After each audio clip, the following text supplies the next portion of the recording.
So I just got through changing a head gasket on a 2015 Chevy Spark, and what I noticed is that it was a problem before the head even went out. So I just want to put this information out here.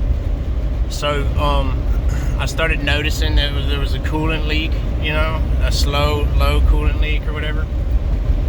And so I just got to where I was refilling it, you know, to keep it topped off.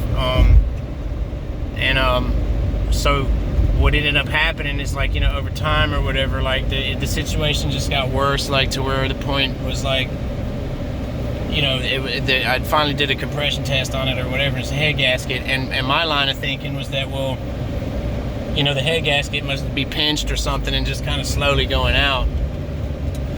And what I realized is that it was the fucking water pump the whole time that was doing this shit, where at first, you know, the water pump was like weeping like a little bit, because like on the inside of the water pump got all these little tiny seals and shit and everything, and once that little hole or break in the seal in the water pump went, it's just sucking air and kind of leaking water back a little bit at a time, and it didn't have enough force behind it to push the water through the engine like it was supposed to.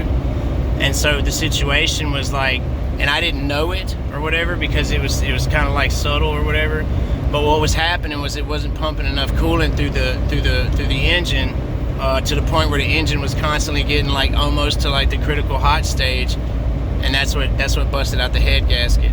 So my point is like, if you notice like water going like little by little by, but you don't see any like spots in your driveway or like any apparent leaks or whatever, water pump. You know, because it's a hell of a lot cheaper and a lot easier to change a water pump than the head gasket on this car. You know what I mean? And honestly, the head gasket wasn't too bad. So yeah, before it gets to that point, water pump.